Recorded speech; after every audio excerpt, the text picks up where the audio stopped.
दोस्तों, आपका फिर से स्वागत है हमारे चैनल री हिंदी मोटिवेशन पर। दोस्तों, आज हम जानने वाले हैं इस ऑडियो समरी से अमीर बनने का सबसे बड़े रहस्य के बारे में।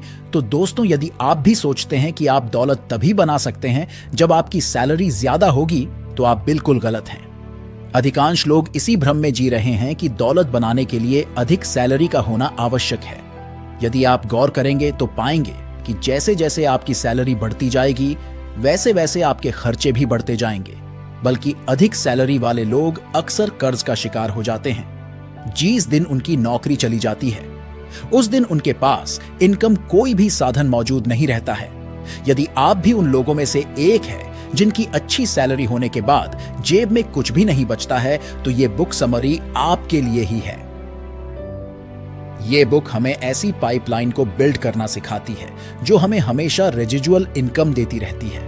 रेजिजुअल इनकम से मतलब है कि हम एक बार काम करते हैं, फिर हम उससे हमेशा पैसा कमाते हैं। यही कारण है कि पाइपलाइन लगातार पैसा पंप करती रहती है। हर दिन, हर महीने, हर साल हम काम करें या ना करें, ऑथर का कहना है कि मिलियनेयर बनना कोई चांस नहीं है, बल्कि हमारी चॉइस होती है। हमारी पाइपलाइन हमारी लाइफ लाइन होती है। अगर हमारे पास एक ही पाइपलाइन है, तो मतलब हमारे पास एक ही लाइफलाइन है। जितनी ज्यादा पाइपलाइन होगी, हमारे लिए उतना ही अच्छा होगा। पाइपलाइन हमको पर्सनल और फाइनेंशियल फ्रीडम और लाइफ टाइम सिक्योरिटी देती है। तो आप भी समझ सकते हैं कि पाइपलाइन कैसे बनाएं। दोस्तों, ये book the parable of the pipeline, जिसे बर्क हैजेस ने लिखा है, ये समरी इस बुक से सीखी गई कुछ महत्वपूर्ण बातों का सार है, जो आपको बताएंगे कि आखिर क्यों अधिक सैलरी होने के बाद भी आज अधिकांश लोग इस हालत में हैं। जिस दिन वे काम नहीं करेंगे, उस दिन उनके पास कोई इनकम नहीं होगी। एक कहानी से समझते हैं। इटली के एक छोटे से गांव में दो युवक रहते थे, जिनके नाम पाब्लो और ब्रोनो थे। यह दोनों बड़े सपने देखते थे। वह दोनों हमेशा ये बातें किया करते थे कि एक दिन वह गांव के सबसे अमीर आदमी बन जाएंगे। ये दोनों बस किसी अवसर की तलाश कर रहे थे। एक दिन गांव के निवासियों ने पास की नदी से पानी लाकर हौज भरने के लिए दो लोगों को काम पर रखने का विचार किया। उन्होंने ये काम पाब्लो और ब्रोनो को दे दिया। वे दोनों अपनी बाल्टी उठाकर नदी की ओर चल दिए। उन्होंने पूरे दिन बाल्टी से पानी लाकर उस हौज को भर दिया। इस पर गांव वाले ने उन्हें हर बाल्टी के लिए एक पैनी दी। इस पर ब्रोने की खुशी का ठिकाना नहीं रहा। वह चिल्लाता, मुझे अपनी किस्मत पर यकीन नहीं हो रहा है। लेकिन पाब्लो कुछ खास खुश नहीं था। पानी की बाल्टियां उठाने के कारण उसके पूरे शरीर में दर्द हो रहा था। वह सोचने लगा, नदी से गांव तक पानी लाने के लिए वह कोई और तरीका सोचेगा। अगले दिन पाब्लो ने ब्रोने से कहा, हम सिर्फ थोड़े से धन के लिए दिन भर बाल्टी ढोने के स्थान पर क्यों ना नदी से गांव तक एक पाइपलाइन बना दे। तो ब्रोनो ने कहा, हमारे पास बेहतरीन नौकरी है। मैं पूरा दिन बाल्टी से पानी लाकर खूब धन कमा सकता हूं। वीकेंड पर हमें छुट्टी मिलती है। हर साल 2 सप्ताह की पेड लीव भी मिलती है। पाब्लो, तुम पाइपलाइन का ख्याल अपने दिमाग से निकाल दो। पाब्लो ने ब्रोने को समझाया कि वह आधे दिन बाल्टी ढोने का काम करेंगे, बाकी आधे दिन पाइपलाइन बनाने का काम करेंगे। लेकिन ब्रोनो नहीं माना। पाब्लो को अपने सपने पर पूरा भरोसा था, इसलिए वह अपने काम पर लग गया। सभी गांव वाले और ब्रोने पाब्लो का खूब मजाक बनाते थे। वह उसे पाब्लो पाइपलाइन कहकर चिढ़ाते थे। ब्रोनो पाब्लो से अधिक काम करता था, इसलिए उसे अधिक धन भी मिलता था। वह नए कपड़े खरीदता था, इसके साथ ही लजीज भोजन करता था। वह लोगों को अपनी तरफ से शराब भी पिलाता था। इससे लोग उसकी तारीफों के पुल बांधते थे। जब ब्रोनो आराम से लेटे रहता था, तो उस समय पाब्लो अपनी पाइपलाइन खोदता रहता था। Sacrifice today for a better tomorrow. कुछ महीनों तक तो पाब्लो को ही मेहनत का कुछ फल दिखाई नहीं दिया। वह शाम को और वीकेंड पर भी काम कर रहा था, लेकिन वह हमेशा खुद को याद दिलाता रहता था, कल के सपने आज के ही त्याग से साकार होते हैं। वह रोज खुदाई करता था। वह हमेशा अपनी नजर अपने लक्ष्य पर रखता था। एक दिन पाब्लो को यह एहसास हुआ कि पाइपलाइन आधी पूरी हो गई है। अब उसे बाल्टी के लिए आधा सफर ही तय करना पड़ रहा था।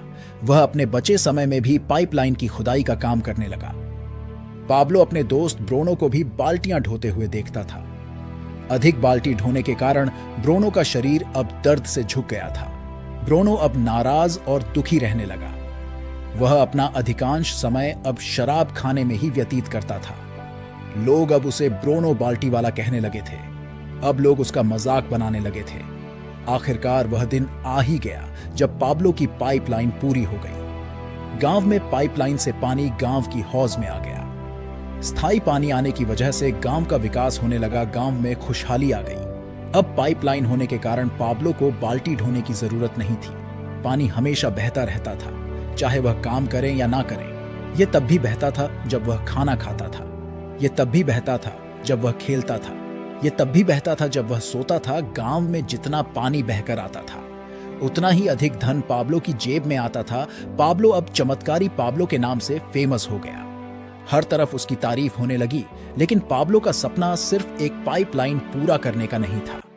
उसके पास बहुत बड़े प्लान्स थे। उसका प्लान पूरे विश्व में पाइपलाइन बनाने का था। पाइपलाइन के कारण ब्रोनो का बाल्टी ढोने का काम बंद हो गया। पाब्लो जब ब्रोनो को शराब खाने में देखता था तो उसे बहुत दुख होता था। एक दिन वह ब्रोने से मिला। उसे कहा कि मुझे तुम्हारी मदद चाहिए। ब्रोनो ने पाब्लो से गुस्से में कहा, मेरा मजाक मत बनाओ। पाब्लो ने ब्रोने को समझाया, मैं तुम्हारा मजाक बनाने नहीं बल्कि एक बेहतरीन बिजनेस अपॉर्चुनिटी देने आया हूं। मैंने 2 सालों में पाइपलाइन के विषय में बहुत कुछ सीखा है। मैं चाहता हूं कि मैं तुम्हें भी यह सिखाऊं, फिर तुम और को सिखाओ। इसे पूरे विश्व में हर घर तक यह पाइपलाइन पहुंच जाए।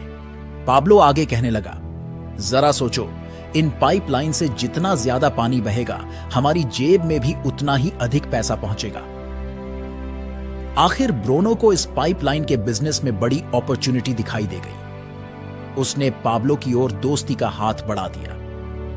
बरसों बाद अब पाब्लो और ब्रोनो दोनों रिटायर हो चुके हैं, लेकिन उनके पाइपलाइन का बिजनेस अब भी उनके बैंक अकाउंट में हर साल करोड़ों डॉलर लाता है।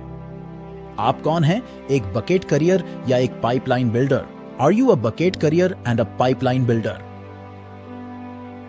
कई बार जब वो यात्रा कर रहे होते थे तो वो बाल्टी ढोने वाले युवकों को अपनी कहानी सुनाते थे।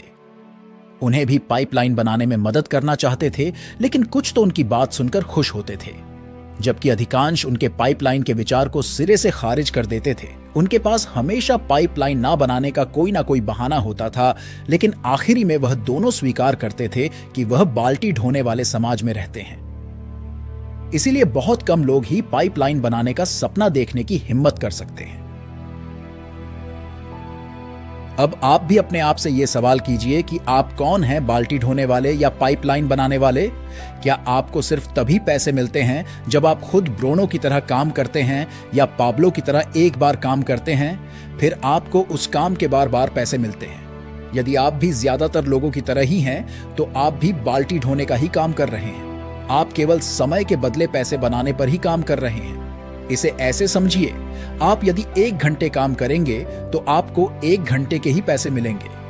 1 महीने के बदले 1 महीने के ही पैसे मिलेंगे। 1 साल के बदले 1 साल के ही पैसे मिलेंगे। इसी जाल में अधिकांश लोग फंसे हुए हैं। लेकिन इस बाल्टी ढोने वाले काम में सबसे बड़ी प्रॉब्लम यही है, जिस दिन आप काम करना बंद कर दोगे, आपकी जेब में पैसा आना भी बंद हो जाएगा। मतलब बाल्टी ढोना बंद तो पैसा आना बंद। बाल्टी ढोने वाले यानी नौकरी पेशा वाले लोग असुरक्षित होते हैं। The power of the pipeline, बाल्टी ढोने वाली सुरक्षित नौकरी जैसी कोई चीज नहीं होती। क्या देख सकते हैं कि बाल्टी ढोने वाले लोग कितने असुरक्षित होते हैं? समय के बदले पैसे के जाल में यह सबसे बड़ी प्रॉब्लम है। जब आप समय नहीं बेचोगे तो आपको पैसा भी नहीं मिलेगा। जब आप समय नहीं दे पाए तो आपके साथ क्या होगा? जरा सोचिए, क्या होगा यदि नौकरी में आपकी छुट्टी हो जाए? क्या होगा यदि आप बीमार हो जाएं, अपाहिज हो जाए, फिर आप बाल्टी ना ढो पाएं? क्या होगा अगर किसी इमरजेंसी बीमारी की वजह से आपकी सारी जमा पूंजी खत्म हो जाए? यदि आपकी इनकम आना बंद हो जाए तो आप कब तक अपने घर या कार की किस्त दे पाएंगे? तो इस काम में सुरक्षा कहां है? जबकि पाइपलाइन तब भी पैसा देती है जब खेलते हैं। पाइपलाइन निरंतर आमदनी का साधन है, चाहे आप समय दे या ना दे। सच्ची सुरक्षा का एकमात्र तरीका यही है कि जब आप बाल्टी ढो रहे हो तो उसी समय एक पाइपलाइन बना लो। हम देखते हैं कि 99.99% लोग बाल्टियां ढोते हैं। वो ये मान लेते हैं कि अगर जीवन में कुछ पाना है तो वह बाल्टी ढोकर ही पाया जा सकता है। बाल्टी ढोने वाला मॉडल बताता है कि स्कूल जाओ, बाल्टियां ढोना सीखो, कड़ी मेहनत करो, ज्यादा बाल्टियां ढोना सीखो। बाल्टी एक कंपनी से बाल्टी भी कंपनी की नौकरी कर लो ताकि आप ज्यादा बाल्टी ढो पाओ। बाल्टी ढोने से लोग कितना कमाते हैं? शायद जितना कमाते हैं उससे उनकी बुनियादी जरूरतें भी पूरी नहीं हो पाती। जब बाल्टी ढोने वालों को लगता है कि उन्हें ज्यादा पैसे चाहिए, तब उन्हें यही सलूशन मिलता है, ज्यादा बाल्टी ढो। इसके लिए वो बाल्टी ढोने की दूसरी नौकरी भी करते हैं। बाल्टियां ढोने वाले यह तर्क देते हैं, ज्यादा बाल्टियों का अर्थ है ज्यादा वेतन। वह सोचते हैं कि यदि वे ज्यादा बाल्टियां ढो पाए तो उन्हें ज्यादा से ज्यादा वेतन मिलेगा, जिससे उनकी सभी प्रॉब्लम्स दूर हो जाएंगी। लेकिन हकीकत यह होती है, जिसकी जितनी भी बड़ी बाल्टी होती है उसका खर्च उतना ही ज्यादा होता है। बाल्टियां चाहे कितनी भी बड़ी क्यों ना हो, एक ना एक दिन वह सूख ही जाएगी, जबकि पाइपलाइन हमेशा काम करती रहेंगी। लेकिन पाइपलाइन अपने आप ही नहीं बनती, उसके लिए समय निकालकर कड़ी मेहनत करनी पड़ती है। हर कोई अपने बाल्टी के साइज को बढ़ाना चाहता है, लेकिन यह सच्चाई है कि बाल्टियां ढोने से आप फाइनेंशियल फ्रीडम हासिल नहीं कर सकते, क्योंकि जिस दिन आप बाल्टियां ढोना बंद कर देंगे, उस दिन आपका पैसा आना भी बंद हो जाएगा। मनी लेवरेज चीन के एक सम्राट ने चेस का आविष्कार करने वाले व्यक्ति को पुरस्कार देने का निर्णय लिया। उन्होंने उस व्यक्ति की एक इच्छा पूरी करने का निर्णय लिया। उस आविष्कारक ने सम्राट से कहा कि मुझे चावल का एक दाना दे दे। इस पर सम्राट ने हैरानी से कहा, बस चावल का एक दाना? उसने कहा, चेस के पहले खाने के लिए बस एक दाना, फिर दूसरे खाने के लिए उसके 2 गुने दाने, फिर तीसरे खाने में उसके 2 गुने। ये तब तक चलता रहे जब तक वह चावल का एक दाना चेस के सभी खानों में 2 गुना ना हो जाए। बस यही मेरी 4 इच्छा है। सम्राट ने खुश होकर सोचा, मुझे यह अद्भुत खेल बहुत ही सस्ते में मिल रहा है। सम्राट ने कहा, मुझे यह मंजूर है। रसोई का सेवक चावल का छोटा सा थैला लेकर आया। आविष्कारक ने कहा कि आप रसोई से एक बड़ा थैला ले आए। यह सुनकर दरबार के सभी लोग उस पर हंसने लगे। इसके बाद आविष्कारक चावल के दाने चेस के खानों पर रखने लगा। सब लोग जोर जोर से हंसने लगे। जब 8 खानों की पहली लाइन भर गई, तब 1, 2, 4, 8, 16, 32, 64, 128 दाने जल्द ही चावल के छोटे ढेर 2 गुने होकर मध्यम आकार के थैलों में बदल गए, जो 2 गुने होकर चावल के बड़े बड़े थैले बन गए। दूसरी लाइन के आखिर तक सम्राट के समझ में आ गया कि उससे बड़ी गलती हो गई है। अब तक आविष्कारक को देने वाले दानों की संख्या 32 से 768 हो गई थी, जबकि अभी भी 48 खाने बाकी थे। उन्होंने ये प्रक्रिया बंद करवा दी। अपने गणित विशेषज्ञ को बुलाकर इस प्रक्रिया को समझाने के लिए कहा। काफी माथापच्ची के बाद गणित विशेषज्ञ इस नतीजे पर पहुंचे कि अगर हर खाने में चावल का दाना 2 गुना होता रहा तो चेस के आखिरी खाने में कुल 18 मिलियन ट्रिलियन चावल के दाने होंगे, जो पूरे विश्व में उपलब्ध चावल का 10 गुना होगा। सम्राट ने आविष्कारक से कहा, यदि वह उसे उसके वादे से मुक्त कर देता है तो उसे देहात में एक जायदाद मिलेंगे जिसमें सैकड़ों एकड़ उपजाऊ चावल के खेत होंगे। आविष्कारक ने इसे खुशी खुशी मान गया। Doubling concept 8 wonders of the world rule of 72। यदि अमीर लोगों की अमीरी का राज जानना हो तो 72 के नियम पर नजर डालिए। यह आपको बताता है कि आपका निवेश कितने सालों में 2 गुना होगा। यह नियम इस प्रकार है, सबसे पहले अपने निवेश पर इंटरेस्ट रेट का पता कीजिए। अब 72 में से इंटरेस्ट रेट को विभाजित करें, फिर जो परिणाम आएगा वह बताएगा कि आपका निवेश कितने साल में 2 गुना होगा। उदाहरण के लिए, यदि आपका $1,00,000 का निवेश है, उस पर 10% वार्षिक ब्याज की दर है। अब अगर 72 को 10 से विभाजित करें तो परिणाम 7.2 वर्ष आएगा। इस प्रकार आपके $1,00,000 10% वार्षिक ब्याज की दर से 7.2 वर्षों में $2,00,000 हो जाएंगे। एग्जाम्पल स्टेप 1, प्रारंभिक निवेश $1,00,000। स्टेप 2, वार्षिक दर 10% प्रति वर्ष। स्टेप 3, 72-10 बराबर 7.2 वर्ष लाभ। $1,00,000 का $2,00,000 7.2 वर्ष में।